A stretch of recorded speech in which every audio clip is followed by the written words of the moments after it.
Alrighty, back with another one. Now we're on to riding. What are the best perk picks? So this one is actually a little bit harder because there's a lot of variance based on what type of troop types you have. But we're going to get into that, okay? So first, riding, obviously, as you level it up, pretty much it makes your horse, as you can see, faster. Makes it easier. The difficulty pretty much means like different horses. Let me see if I have a lot of horses. Hold on, let's go over here. Let's go to party. No, not party. Let's go to inventory.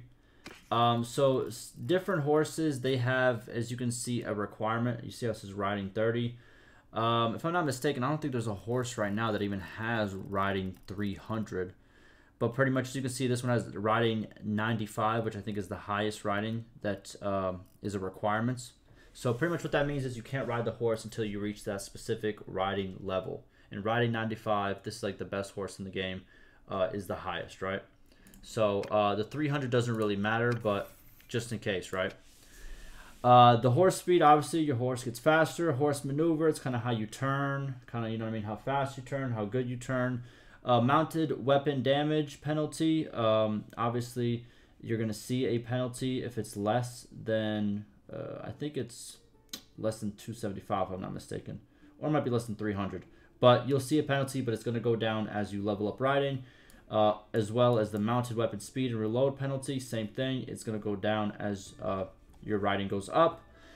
Dismount resistance, 70% of max health. So pretty much resistance to damage and all of that for your horse.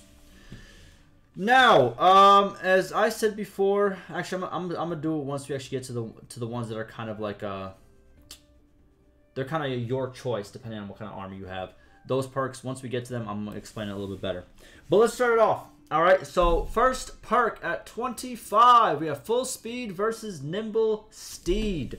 Full speed, 20% charge damage dealt, 10% charge damage dealt by troops in your formation versus 10% maneuvering plus 30 riding skill to troops in your formation. This actually is kind of already one that is depending on what you have, right? So I like to have a lot of horse archers in my army. I think horse archers are fun to be with. They're very strong. This is why I picked the maneuvering. Why? Because maneuvering is how you maneuver a horse, right? And also the riding skill for your troops in your formation is going to make them ride and maneuver their horses better as well. So you want good maneuverability on horse archers because you don't want them to get caught up. You want them to maneuver, kind of, you know, dodge and kind of, you know, be better on their horse as they shoot.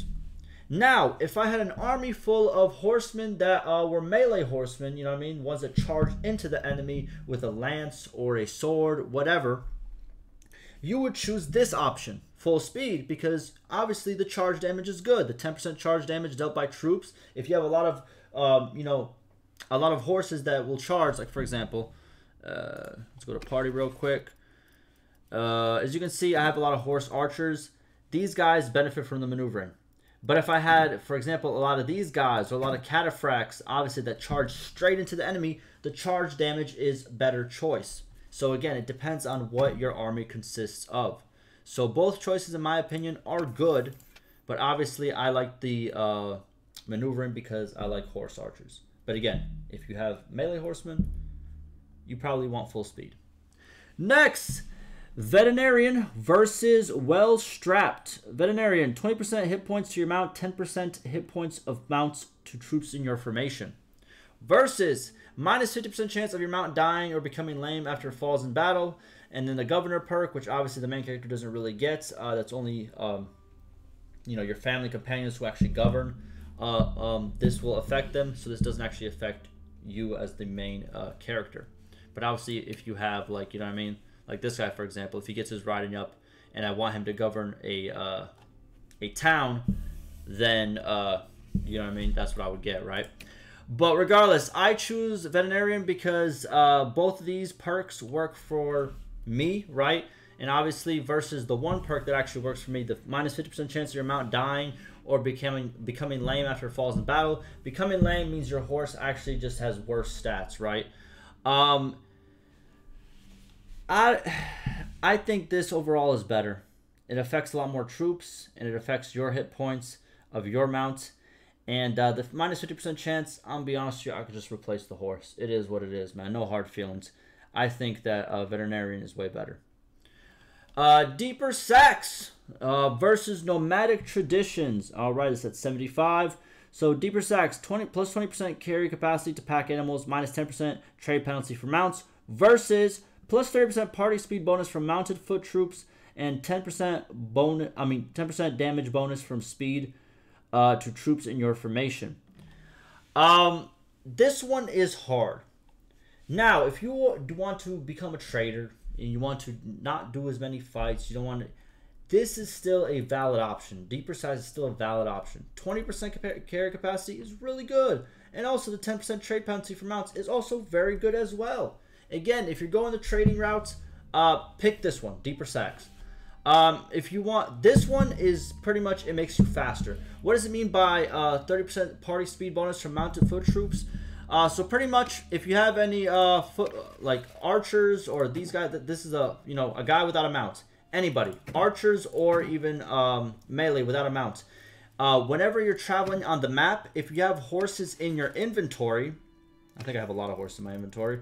If you have horses in your inventory, then those unmounted troops will technically get on the mount and travel. You don't really see it. There's no like notification for it. But if I was to have no mounts, I would actually go slower because those troops would slow me down. But since I have mounts, they kind of technically get on them. You know what I mean? Figuratively speaking, and they go faster. And this one actually makes them go even faster than that, 30% faster than that. Where is it? Yeah, and then the 10% damage bonus, pretty good as well. So again, if you're going the trading route, this is probably a better choice.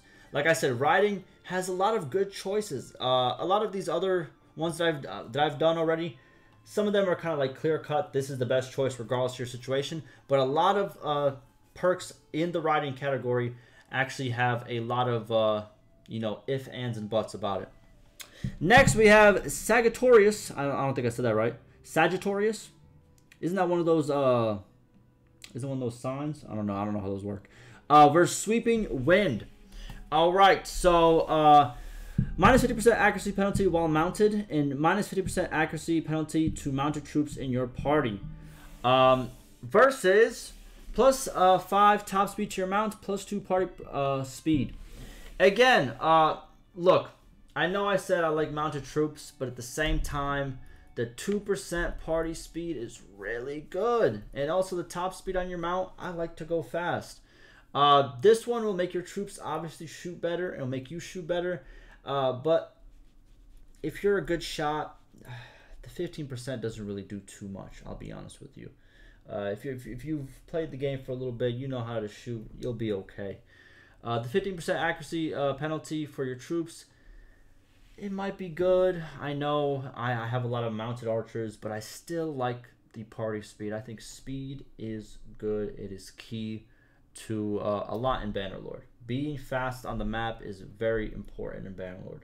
And the more that you can increase your speed on the map, the faster you can get quests done. You can chase people down. You can run away faster. There's so much stuff that you can do with better speed. So I think it's always best to take the speed whenever you can get it.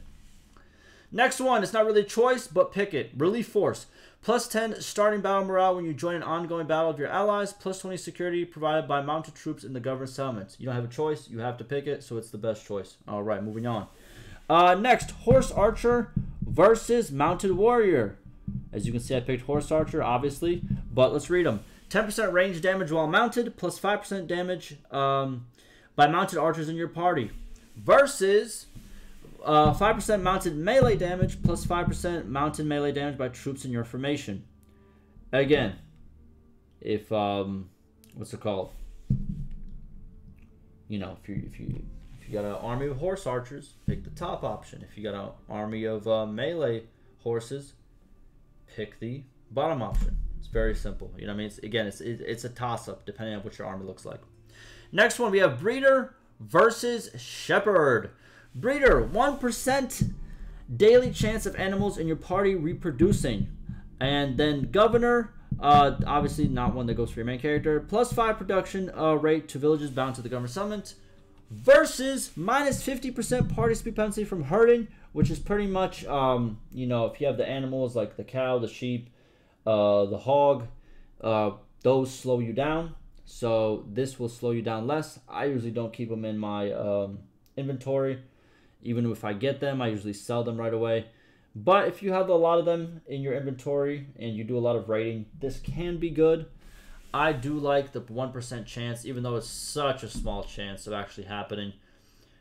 It's exciting. I like rolling the dice, man. I think it's better. But maybe this one might be better if you do a lot of raiding, right?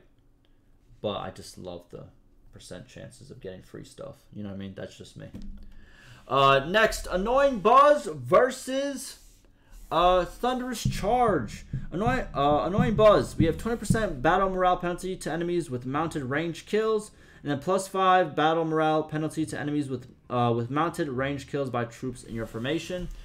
Versus 20% battle morale penalty to enemies with mounted melee kills, 10% battle morale penalty by enemies with mounted melee kills by troops in your formation. Again, if you have melee horse troops, pick the bottom option, Thunderous Charge. If you have horse archers, pick Annoying Buzz. Again, it's one of those choices. Next, you have Cavalry Tactics versus Mounted Patrols. Cavalry Tactics, +30% volunteer rate of cavalry troops in your settlements governed by your clan, okay? And governor, -50% wages of mounted troops in your governed settlement, okay? Versus -50% escape chance to prisoners in your party, and -50% escape chance by prisoners in your governed settlements. It's an easy choice. Mounted Patrols is better. -50% escape chance to prisoners in your party is huge. Again, helps out with wars, helps out with, you know what I mean? You'll get more money because you can ransom. They won't escape as much. It's just overall better. Compared to the 30% volunteering rate, it's a no-brainer. Mounted Patrols is better. Next, Dauntless Steed versus Tough Steed. Dauntless Steed, +50 resistance to getting staggered while mounted. Staggered means is like, you know, when you bump into something, pretty much, you know, the 50% resistance means that you really have to hit something head on to get staggered. If you hit it on the side, the horse will not get staggered, or will not get staggered for as long, right?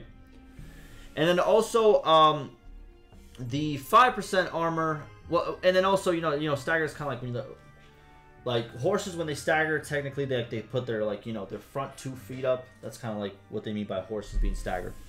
And then the +5 armor to mounted troops in your formation versus Tough Steed, which is +20% armor to your mount, and then +10 armor to troops to mounts of your troop. Oh, I can't read. Oh my goodness.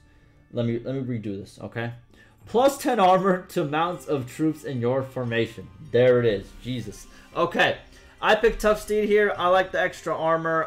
Again, if you're having trouble running around and you keep bumping into stuff, then you might need this one. But if you don't bump into stuff, then, you know, I think the armor is better, you know, overall. So if you can handle your horse, pick the armor. If you really, really can't ride the horse in Bannerlord, like, at all, then pick Dauntless Steed. But I think by riding level 250, I think you should be good enough with riding your horse, in my opinion. And then last one, the Way of the Saddle. +1 charge damage and maneuvering for every 10 skill points above 200. Again, it's your only choice. It's the best choice. There it is. So those are my riding picks. Again, a lot of these are if-ands, you know what I mean? Depending on what your composition of troops looks like. But yeah, these are my picks. And I'll see you guys in the next one.